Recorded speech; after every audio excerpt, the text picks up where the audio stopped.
So in the last few videos on the B200, I got the bike to over 50 miles an hour and in the 4-second range from 0 to 30. But I did it on a budget. So every part I've used so far is either a part that I've had lying around here, like the MB200 exhaust or the 40-tooth rear sprocket. And the stuff that I did buy, I tried to buy it as inexpensive as possible, like the VM22 carb. So to stay with the low budget theme, on this bike, I'm gonna install a billet rod, a cast flywheel, some 22-pound springs, and a cam. So I'm gonna use this Amazon rod, which is definitely an upgrade from the stock rod. For one, because it's billet, and then number two, it has an oil scoop, which a stock rod doesn't have. So that will definitely make a big difference. Then of course you have the bearing inserts, which the stock rod doesn't have. And these rods are really inexpensive. You can pick these up on eBay for 49 bucks. And then I think they're around 65 on Amazon. Then I'm gonna use these 22-pound springs that I picked up on Amazon. I think these are around 10 or 15 bucks. And then I'm gonna use this cast 10,000 RPM flywheel. And this was, I think, 27 on Amazon. So this wheel only has around 18 degrees timing. So I'll probably use a flywheel key to bump the timing up to around 30 degrees with a 12-degree key. And then another part I have lying around here is a EC Carbs bonsai cam, 265 cam. So I think most of the 265 cams you can pick up for around 50 bucks. So I'm going to install all these parts into the 196 on the B200. Then I'll take the bike back out for 0 to 30 in top speed. We'll see if we can beat 51 miles an hour and in the 4-second range from 0 to 30.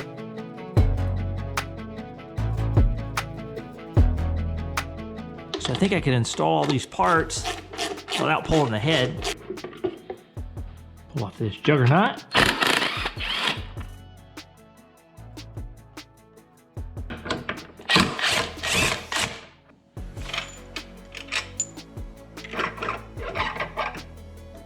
Move this header pipe out of my way. Spark plug. Valve cover. Loosen up these rocker arms. Remove the rocker arms. And push rods. Grab this lash cap. Do a quick oil change.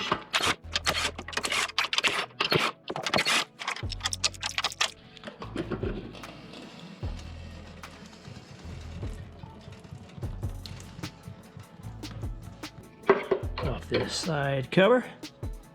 Check out that nylon cam. Pull this cam out of here, hopefully. So at least the lobes are metal on here. Pull lifters out of here.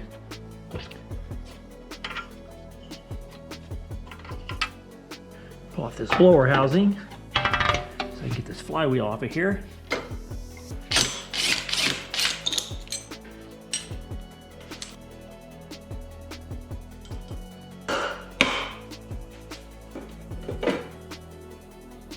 Let's pull off this rod cap.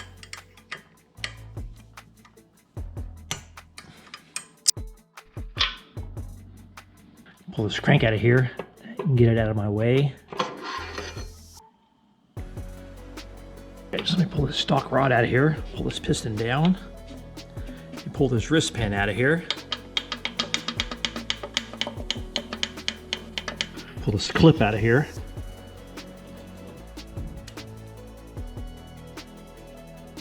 Pull out this wrist pin.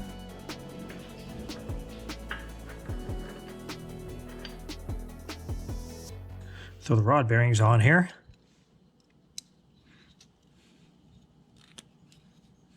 So nowadays, when I'm measuring the rod clearances and the crank journal, I usually don't use plastic gauge anymore. It's just quicker for me to use a dial caliper or digital caliper. So I'll measure the rod in multiple places, and then I'll measure the crank journal and subtract the two. So I'll measure it after I install the rod bearings or rod inserts. I'll torque the cap down and then measure it. If you look at the ARC assembly instructions, you're shooting for 2.5 to 3 thousandths and no less than 2 and no more than 4. So as long as you're somewhere in between there, you're good.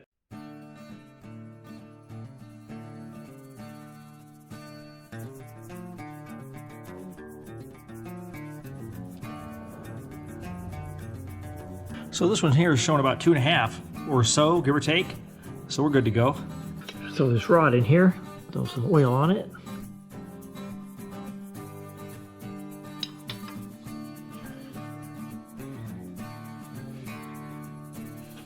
Throw that clip back in here. Push this piston back up in here.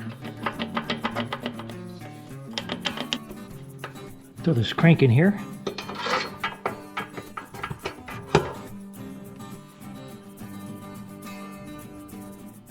Install this rod cap.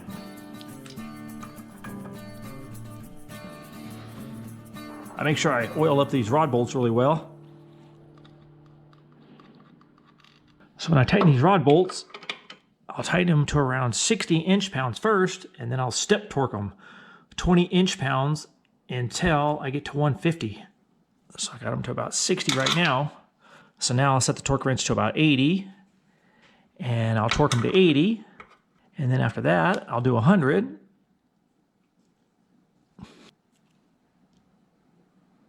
So now I'll set the torque wrench to about 100, and I'll do it again all the way up to 150. Then ARC says back them off to around 100 inch-pounds and then do the process over again to 150 if you're using oil, and then 170 inch-pounds if you're using assembly lube. Okay, we are at 150. I already backed them off once to around 100, and then I started back again in 20 inch-pound increments. So now I'm back to 150. So that should be good. So on these rod bolts, I'm using a 1/4 inch 12-point socket. Throw some oil on these lifters and drop these in here.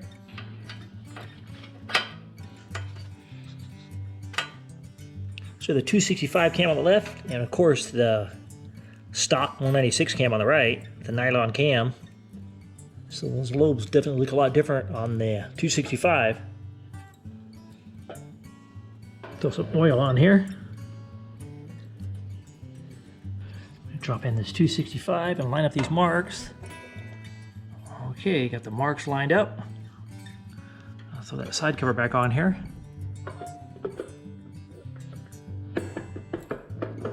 We throw a couple bolts in here and turn this thing over just to make sure we don't have any clearance issues, which I highly doubt, but you never know. So I'll throw this flywheel on here. But first I have to pull off these charging coils, which I don't need because I'm going to hook up my battery and electrical system that I used on the other bikes. So now I'll throw a 12-degree flywheel key on here because that cast flywheel only has around 18 degrees timing. So that'll bring it up to around 30, which is better for that 265 cam. So I think on the cam card it calls for around 32 degrees timing. So we will be pretty close or in the ballpark. So all I have is a 10-degree key, but that'll work. That'll still give us what, 28 degrees? So that's still more than stock. So it'll be good for now.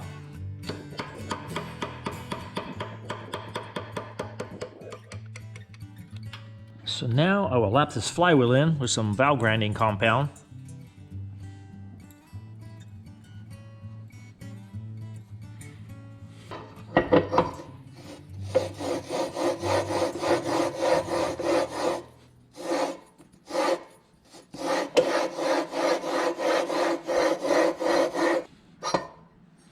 So it looks pretty good. Clean the surface off of here. So that came out pretty nice. Nice mating surface. Now I will throw on my 12-degree key, and I gotta have the high part towards the front. And I'll make sure that it's flat here so the wheel will slide on. So now I gotta make sure that I torque it down to the front here where it spins forward. Because if I torque it down back here, you're not taking advantage of that 10-degree keyway. So I'll torque it down right there. So when I move the flywheel forward, sometimes I'll mark it just so I know that it didn't slip back after I torque it. So I think I'll torque this to 54 since it's not a billet flywheel. 54 foot-pounds. Then I'll set this coil gap to 30 because this flywheel does not have the rare earth magnets like a billet flywheel. So I use my sleeve here that I have made up to 30 already.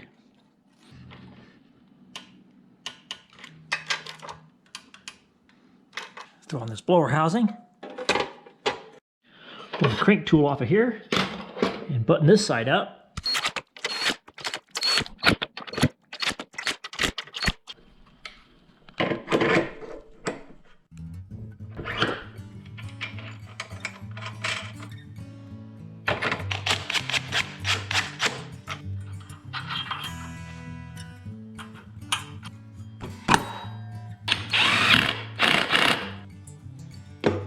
So that was an easy enough swap.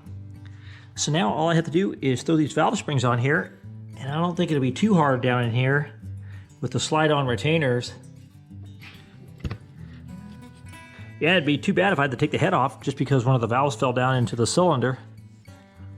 Let me see if I can get these springs out of here. I don't think they're too tough because these springs are pretty light. Oh yeah, just pop it right out. Let's see how thick the wire is on these 22s. So you have about 2.10 millimeters for the 22.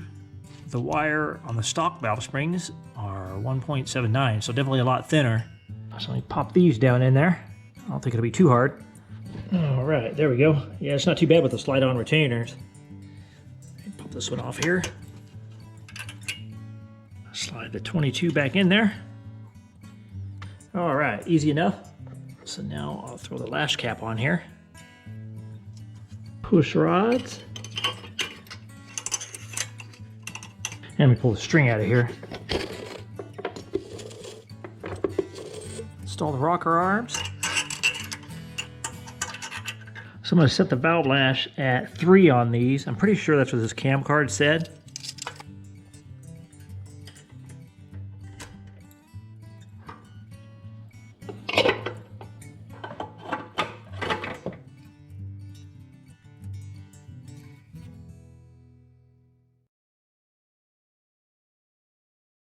So that had to be one of the easiest rod and cam installations ever. Everything went really smooth. So here's all the parts after the surgery.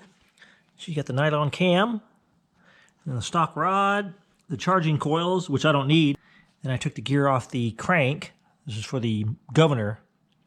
And then your stock valve springs. Now I'll go test it out and we'll see if it runs.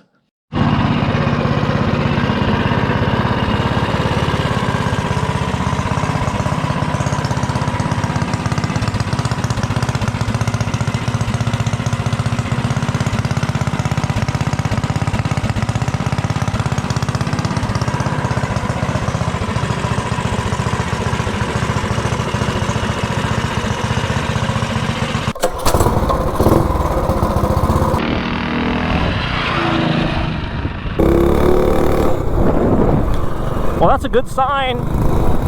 The rod hasn't went through the block yet.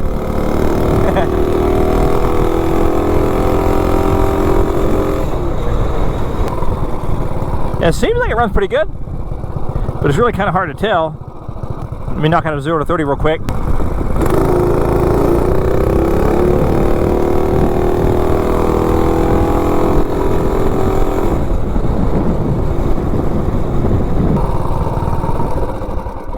Yeah, it seems pretty snappy with this cam in here. A 4.36, so it's definitely quicker.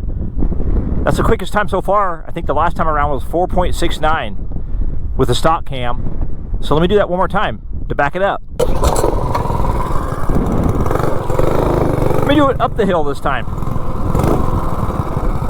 Let's see what it does. B200 with the 196 with the 265 cam.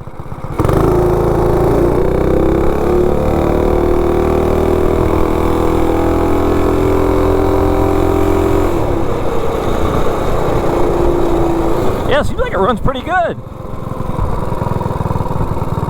So a 4.60 up the hill, so it's even quicker up the hill than it was before. Since I'm facing this way, might as well do it again. See if I can beat that first time. I think it was 4.36.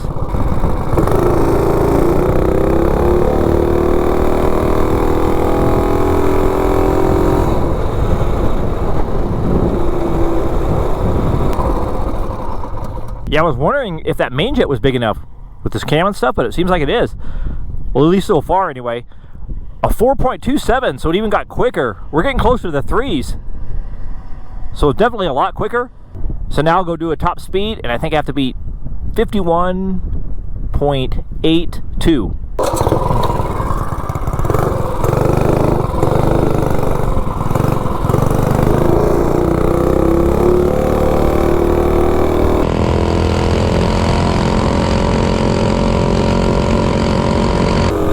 Definitely pulls this hill a lot better.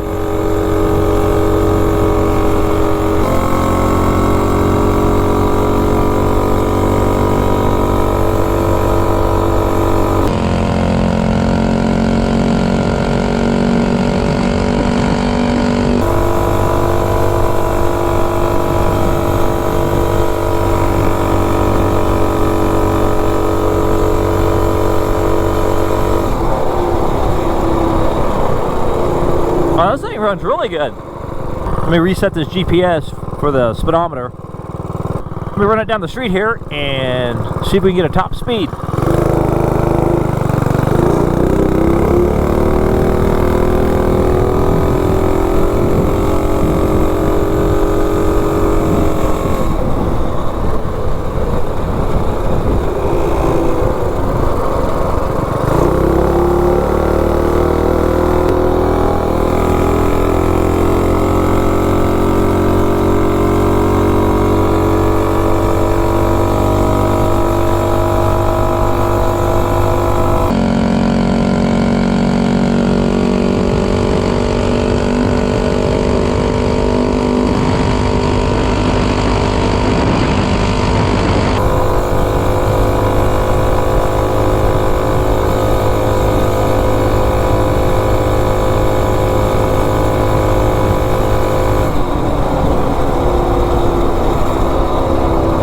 Moves out pretty good now. Wow, we almost hit 60 miles an hour. It's definitely a lot faster.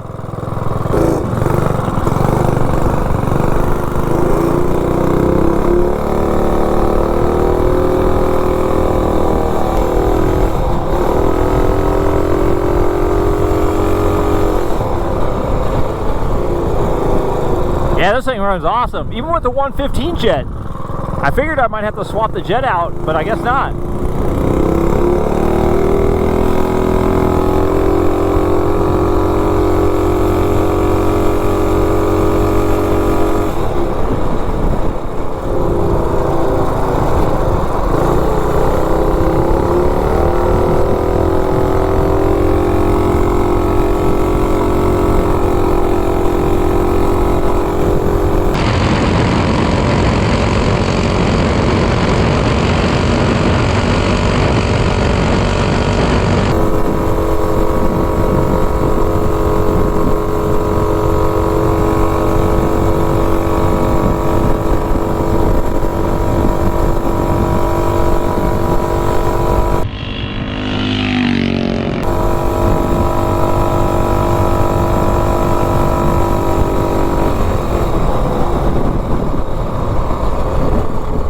Yeah, definitely a good cam for this engine. Definitely made a big difference. All the way through the RPM band, it feels better.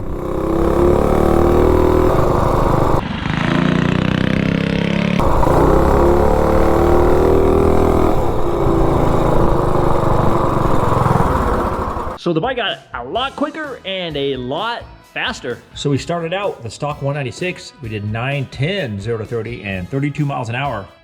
And then last time around with the Juggernaut, we did 4.69 and 51.82. Then I added 265 cam, a billet rod, and the flywheel with a little bit of timing. And we dropped to 4.27, so we're getting close to the 3s now. And 59.09, so we're getting close to 60 miles an hour. So that's pretty good. We went from 51 miles an hour to almost 60 with just a little bit over $100 worth of parts. So what should I do next?